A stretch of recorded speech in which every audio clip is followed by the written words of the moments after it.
जन्माष्टमी व्रत कथा। इंद्र ने कहा है, हे मुनियों में श्रेष्ठ, सभी शास्त्रों के ज्ञाता, हे देव, व्रतों में उत्तम उस व्रत को बताएं जिस व्रत से मनुष्यों को मुक्ति लाभ प्राप्त हो तथा उस व्रत से प्राणियों को भोग व मोक्ष भी प्राप्त हो जाए। इंद्र की बातों को सुनकर नारद जी ने कहा, त्रेता युग के अंत में और द्वापर युग के प्रारंभ समय में निंदित कर्म को करने वाला कंस नाम का एक अत्यंत पापी दैत्य हुआ। उस दुष्ट व दुराचारी कंस की देवकी नाम की एक सुंदर बहन थी। देवकी के गर्भ से उत्पन्न 8वां पुत्र कंस का वध करेगा। नारद जी की बातें सुनकर इंद्र ने कहा, उस दुराचारी कंस की कथा का विस्तार पूर्वक वर्णन कीजिए। क्या यह संभव है कि देवकी के गर्भ से उत्पन्न 8वां पुत्र अपने मामा कंस की हत्या करेगा? इंद्र की संदेह भरी बातों को सुनकर नारद जी ने कहा, हे अदिति पुत्र इंद्र, एक समय की बात है, उस दुष्ट कंस ने एक ज्योतिषी से पूछा, मेरी मृत्यु किस प्रकार और किसके द्वारा होगी? ज्योतिषी बोले, हे दानवों में श्रेष्ठ कंस, वसुदेव की पत्नी देवकी जो वाक्पटु हैं और आपकी बहन भी हैं, उसी के गर्भ से उत्पन्न उसका 8वां पुत्र जो कि शत्रुओं को भी पराजित कर इस संसार में कृष्ण के नाम से विख्यात होगा, वही एक समय सूर्योदय काल में आपका वध करेगा। ज्योतिषी की बातों को सुनकर कंस ने कहा, हे देवेश, अब आप यह बताएं कि देवकी का 8वां पुत्र किस मास में किस दिन मेरा वध करेगा? ज्योतिषी बोले, हे महाराज, माघ मास की शुक्ल पक्ष की तिथि को 16 कलाओं से पूर्ण श्री कृष्ण से आपका युद्ध होगा। उसी युद्ध में वे आपका वध करेंगे। इसलिए हे महाराज, आप अपनी रक्षा यत्न पूर्वक करें। इतना बताने के पश्चात नारद जी ने इंद्र से कहा, ज्योतिषी द्वारा बताए गए समय पर ही कंस की मृत्यु कृष्ण के हाथ निसंदेह होगी। तब इंद्र ने कहा, हे मुनि, उस दुराचारी कंस की कथा का वर्णन कीजिए और बताइए कि कृष्ण का जन्म कैसे होगा तथा कृष्ण की मृत्यु कृष्ण द्वारा किस प्रकार होगी।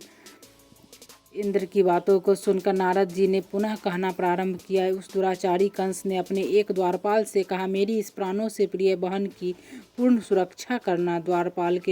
द्वारपाल ने कहा, ऐसा ही होगा। कंस के जाने के पश्चात उसकी छोटी बहन दुखित होते हुए जल लेने के बहाने घड़ा लेकर तालाब पर गई। उस तालाब के किनारे एक वृक्ष के नीचे बैठकर देवकी रोने लगी। उसी समय एक सुंदर स्त्री जिसका नाम यशोदा था, उसने आकर देवकी से प्रिय वाणी में कहा, हे देवी, इस प्रकार तुम क्यों विलाप कर रही हो? अपने रोने का कारण मुझसे बताओ। तब दुखी देवकी ने यशोदा से कहा, हे बहन, नीच कर्मों से आसक्त दुराचारी मेरा ज्येष्ठ भ्राता कंस है। उस दुष्ट भ्राता ने मेरे कई पुत्रों का वध कर दिया। इस समय मेरे गर्भ में 8वां पुत्र है, वह इसका भी वध कर डालेगा, क्योंकि मेरे ज्येष्ठ भ्राता को यह भय है कि मेरे अष्टम पुत्र से उसकी मृत्यु अवश्य होगी। देवकी की बातें सुनकर यशोदा ने कहा, हे बहन, विलाप मत करो, मैं भी गर्भवती हूँ। यदि मुझे कन्या हुई तो तुम अपने पुत्र के बदले उस कन्या को ले लेना। इस प्रकार तुम्हारा पुत्र कंस के हाथों मारा नहीं जाएगा। तदंतर कंस ने अपने द्वारपाल से पूछा, देवकी कहाँ है? इस समय वह दिखाई नहीं दे रही है। तब द्वारपाल ने कंस से नम्र वाणी में कहा, हे महाराज, आपकी बहन जल लेने तालाब पर गई हुई है। सुनते ही कंस क्रोधित हो उठा और उसने द्वारपाल को उसी स्थान पर जाने को कहा जहाँ वह गई हुई है। द्वारपाल की दृष्टि तालाब के पास देवकी पर पड़ी। तब उसने कहा कि आप किस कारण से यहाँ आई हैं? उसकी बातें सुनकर देवकी ने कहा, मेरे घर में जल नहीं था, मैं जल लेने जलाशय पर आई हूँ। इसके पश्चात देवकी अपने घर की ओर चली गई। कंस ने पुनः द्वारपाल से कहा, इस घर में मेरी बहन की तुम पूर्णतः रक्षा करो। अब कंस को इतना भय होने लगा कि घर के भीतर दरवाजों में विशाल ताले बंद करवा दिए और दरवाजे के बाहर दैत्यों और राक्षसों को पहरेदारी के लिए नियुक्त कर दिया। कंस हर प्रकार से अपने प्राणों को बचाने के प्रयास कर रहा था। एक समय सिंह राशि के सूर्य में आकाश मंडल में जलाधारी वेगों ने अपने प्रभुत्व स्थापित किया। भादो मास की कृष्ण पक्ष की अष्टमी तिथि को घनघोर अर्धरात्रि थी। उस समय चंद्रमा भी वृक्ष राशि में था। रोहिणी नक्षत्र बुधवार के दिन सौभाग्य योग से संयुक्त चंद्रमा के आधी रात में उदय होने पर आधी रात के उत्तर एक घड़ी जब हो जाए तो श्रुति स्मृति पुराणोक्त फल निसंदेह प्राप्त होता है। इस प्रकार बताते हुए नारद जी ने इंद्र से कहा, ऐसे विजय नामक शुभ मुहूर्त में श्री कृष्ण का जन्म हुआ और श्री कृष्ण के प्रभाव से उसी क्षण बंदी गृह के दरवाजे स्वयं खुल गए। द्वार पर पहरा देने वाले पहरेदार राक्षस सभी मूर्छित हो गए। देवकी ने उसी क्षण अपने पति वसुदेव से कहा, हे स्वामी, आप निद्रा का त्याग करें और मेरे इस पुत्र को गोकुल में ले जाए। वहाँ इस पुत्र की नंद गोप की धर्म पत्नी यशोदा को दे दे। उस समय यमुना जी पूर्ण रूप से वाडग्रस्त थी, किंतु जब वसुदेव जी नामक कृष्ण को वसुदेव जी बालक कृष्ण को सूप में लेकर यमुना जी को पार करने के लिए उतरे। उसी क्षण बालकों के चरण का स्पर्श होते ही यमुना जी अपने पूर्व स्थिर रूप में आ गई। किसी प्रकार वसुदेव जी गोकुल पहुँचे और नंद के घर में प्रवेश कर उन्होंने अपना पुत्र तत्काल उन्हें दे दिया और उसके बदले उनकी कन्या ले ली। वे तत्काल वहाँ से वापस आकर कंस के बंदी गृह में पहुँच गए। प्रातःकाल जब सभी राक्षस पहरेदार निद्रा से जागे तो कंस ने द्वारपाल से पूछा, अब देवकी के गर्भ से क्या हुआ है, इस बात का पता लगाकर मुझे बताओ। द्वारपालों ने महाराज की आज्ञा को मानते हुए कारागार में जाकर देखा तो वहाँ देवकी की गोद में एक कन्या थी, जिसे देखकर द्वारपालों ने कंस को सूचित किया, किंतु कंस को तो उस कन्या से भय होने लगा। तब वह स्वयं कारागार में गया और उसने देवकी की गोद से कन्या को झपट लिया और उसे एक पत्थर की चट्टान पर पटक दिया, किंतु वह कन्या विष्णु की माया से आकाश की ओर चली गई और अंतरिक्ष में जाकर विद्युत के रूप में परिणित हो गई। उसने आकाशवाणी पर कंस से कहा, हे दुष्ट, तुझे मारने वाला गोकुल में नंद के घर में उत्पन्न हो चुका और उसी से तेरी मृत्यु सुनिश्चित है। मेरा नाम तो वैष्णवी है, मैं संसार के कर्ता भगवान विष्णु की माया से उत्पन्न हुई हूँ। इतना कहकर वह स्वर्ग की ओर चली गई। उस आकाशवाणी को सुनकर कंस क्रोधित हो उठा। उसने नंद के घर में पूतना राक्षसी को कृष्ण का वध करने के लिए भेजा, किंतु जब वह राक्षसी कृष्ण को स्तनपान कराने लगी तो कृष्ण ने उसके स्तन से उसके प्राणों को खींच लिया और राक्षसी कृष्ण कृष्ण कहते हुए मृत्यु को प्राप्त हुई। जब कंस को पूतना की मृत्यु का समाचार प्राप्त हुआ तो उसने कृष्ण का वध करने के लिए क्रमशः केसी नामक दैत्य को अश्व के रूप में, उसके पश्चात अरिष्ट नामक दैत्य को बैल के रूप में भेजा, किंतु ये दोनों ही कृष्ण के हाथों मृत्यु को प्राप्त हुए। इसके पश्चात कंस ने कालाख्य नामक दैत्य को कौवे के रूप में भेजा, किंतु वह भी कृष्ण के हाथों मारा गया। अपने बलवान राक्षसों की मृत्यु के आघात से कंस अत्यधिक भयभीत हो गया। उसने द्वारपालों को आज्ञा दी कि नंद को तत्काल मेरे समक्ष उपस्थित करो। द्वारपाल नंद को लेकर जब उपस्थित हुए तब कंस ने नंद से कहा, यदि तुम्हें अपने प्राणों को बचाना है तो पारिजात के पुष्प ले आओ, यदि तुम नहीं ला पाए तो तुम्हारा वध सुनिश्चित है। कंस की बातों को सुनकर नंद ने ऐसा ही होगा कहा और अपने घर की ओर चल गए। घर आकर उन्होंने संपूर्ण वृतांत अपनी पत्नी यशोदा को सुनाया, जिसे श्री कृष्ण भी सुन रहे थे। एक दिन श्री कृष्ण अपने मित्रों के साथ यमुना नदी के किनारे गेंद खेल रहे थे। अचानक स्वयं गेंद को यमुना में फेंक दिया। यमुना में गेंद फेंकने का मुख्य उद्देश्य यही था कि वे किसी प्रकार पारिजात पुष्पों को ले आता। वे कदम के पुष्प पर चढ़कर यमुना में कूद पड़े। कृष्णा के यमुना में कूदने का समाचार श्रीधर नामक गोपाल ने यशोदा को सुना। यह सुनकर यशोदा भागती हुई यमुना नदी के किनारे आ पहुंचा और उसने यमुना नदी की प्रार्थना करते हुए कहा, हे यमुना, यदि मैं बालक को देखूंगी तो भाद्रपद मास की रोहिणी युक्त अष्टमी का व्रत अवश्य करूंगी, क्योंकि दया दान सज्जन प्राणी ब्राह्मण कुल में जन्म रोहिणी युक्त अष्टमी, गंगाजल एकादशी, गया श्राद्ध और रोहिणी व्रत ये सभी दुर्लभ है। हजारों अश्वमेध यज्ञ, सहस्त्रों राज सुए यज्ञ, दान, तीर्थ और व्रत करने से जो फल प्राप्त होता है वह सब कृष्णाष्टमी के व्रत को करने से प्राप्त हो जाता है। यह बात नारद ऋषि ने इंद्र से कही। इंद्र ने कहा, हे मुनियों में श्रेष्ठ नारद, यमुना नदी में कूदने के बाद उस बाल रूपी कृष्ण ने पाताल में जाकर क्या किया, यह संपूर्ण वृतांत भी बताए। नारद ने कहा, हे देव, पाताल में उस बालक से नागराज की पत्नी ने कहा, तुम यहाँ क्या कर रहे हो, कहाँ से आए हो और यहाँ आने का क्या प्रयोजन है। नागपत्नी बोली, हे कृष्ण, क्या तूने धृतकीरा की है जिसमें अपना समस्त धन हार गया है? यदि यह बात ठीक है तो कंकर मुकुट और मणियों के हार लेकर अपने घर में चले जाओ, क्योंकि इस समय मेरे स्वामी शयन कर रहे हैं। यदि वे उठ गए तो वे तुम्हारा भक्षण कर जाएंगे। नागपत्नी की बातें सुनकर कृष्ण ने कहा, हे कांते, मैं किस प्रयोजन से यहाँ आया हूँ वह वृत्तांत मैं तुम्हें बताता हूँ। समझ लो, मैं कालिए नाग के मस्तक को कंस के साथ धृत में हार चुका हूँ और वही लेने मैं यहाँ आया हूँ। बालक कृष्ण की इस बात को सुनकर नागपत्नी अत्यंत क्रोधित हो उठी और अपने सोए पति को उठाते हुए उसने कहा, हे स्वामी, आपके घर यह शत्रु आया था, आप इसका हनन कीजिए। अपनी स्वामिनी की बातों को सुनकर कालिया नाग निद्रा अवस्था में जाग पड़ा और बालकृष्ण से युद्ध करने लगा। इस युद्ध में कृष्ण को मूर्छा आ गई। उसी मूर्छा को दूर करने के लिए उन्होंने गरुड़ का स्मरण किया। स्मरण कर होते गरुड़ वहां आ गए। श्री कृष्ण जब गरुड़ पर चढ़कर कालिया नाग से युद्ध करने लगे तो उन्होंने कालिया नाग को युद्ध में पराजित कर दिया।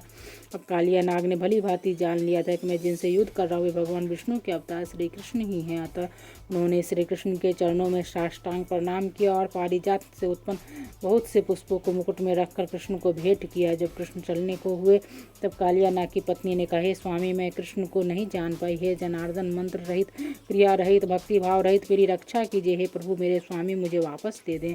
तब श्री कृष्ण ने कहा, हे सर्पनी, दैत्यों में जो सबसे बलवान है उस कंस के सामने मैं तेरे पति को ले जाकर छोड़ दूंगा, अन्यथा तुम अपने घर को चली जाओ। अब श्री कृष्ण कालिया नाग के फन पर नृत्य करते हुए यमुना के ऊपर आ गए। तदंतर कालिया के फुंकार से तीनों लोग कांपयमान हो गए। अब श्री कृष्ण कंस की मथुरा नगरी को चल दिए। वहाँ कमल पुष्पों को देखकर यमुना के मध्य जलाशय में वह कालिया सर्प भी चला गया।